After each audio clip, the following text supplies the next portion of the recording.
Ayer, 24 de enero, hubo paro general y movilización de decenas de miles de personas en el Congreso. Seguramente escuchaste que es por la ley Ómnibus y el DNU. Te podría hablar del pilón de leyes que toca, cómo se modifican, la cantidad de rubros que toca, pero hoy me voy a centrar en otro punto, que es la división de poderes. Y vos me dirás, ¿por qué me tiene que importar eso? Suena algo que viste en educación cívica y que pasa un montón. Porque para que funcione un país tiene que haber reglas claras, es decir, leyes y un Estado de Derecho. Y cuando estas se incumplen tienen que ser sancionadas. Durante la mayoría de la historia de la humanidad esto se solucionaba fácil. Tenemos un rey, elige qué se hace, cómo se hace y sanciona a los que lo incumplen. Pero tenemos el problema de que ese rey se puede equivocar o puede usar su poder tiránicamente, es decir, hacer lo que se le cante. Por eso, hace como 200 años, en Francia, con la Revolución Francesa, eligieron, bueno, este rey hace cualquier cosa, tenemos que decir el pueblo, entre todos, qué se debe hacer. Y de ahí viene la democracia, es decir, el gobierno del pueblo. Para hacer las cosas, para ejecutar el gobierno, suele haber solo una persona que tiene que decir qué se hace y qué no se hace. Eso es el presidente, el poder ejecutivo. Ahora, para que no haya un rey, necesitamos que las leyes, las reglas, las haga el conjunto de la gente y que no sea solo ese ejecutor, solo ese presidente. Por eso existe el Congreso y por eso esta marcha fue al Congreso. Porque en el Congreso está representada la mayoría de los intereses de las personas. Es decir, no se elige solo a una persona con un interés político determinado, como puede ser el presidente, sino que están representadas todas las fuerzas, es decir, todos los intereses organizados de la sociedad. Por ejemplo, dentro de nuestro Congreso tenemos desde partidos comunistas hasta partidos libertarios, pasando por partidos radicales, socialistas, peronistas, entre un montón más.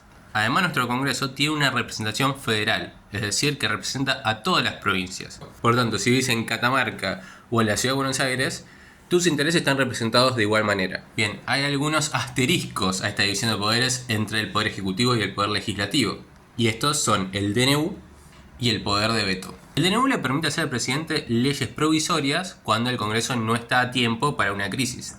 El problema es que desde que se introdujo en la Constitución en 1994, se usó de forma discrecional. Cada presidente lo usó como quería para definir una crisis como le parecía. En este caso vemos el absurdo de un DNU que modifica más de 300 leyes y declara más de una docena de crisis para que el Congreso le ceda esa posibilidad de legislar, de hacer las leyes sobre ciertos temas. Pero volvemos a la Constitución, que es la ley de leyes. Es decir, la regla final, el reglamento por el que se tiene que regir todo lo demás. Hay ciertos temas, en especial lo que tiene que ver con los impositivos, es decir, con los impuestos, que no pueden ser legislados por DNU. Esto, junto con una variedad más grande de temas, fue incluido en lo que se llama Ley Ómnibus. ¿Por qué Ómnibus? Porque incluye una cantidad gigante de temas, 600 artículos tiene. La odisea es más corta que la cantidad de leyes que están en la ley Ómnibus. Que es algo irónico, porque las leyes suelen ser de un tema específico que busque el consenso de los distintos sectores de sociedad y las distintas partes del país. Entonces, este paro general y estas movilizaciones que hizo la CGT, el peronismo y los partidos de oposición del Congreso tienen que ver con esto, con la división de poderes. Es decir, ¿dónde está el poder realmente? ¿Está en el presidente? ¿Está en quien hace las leyes?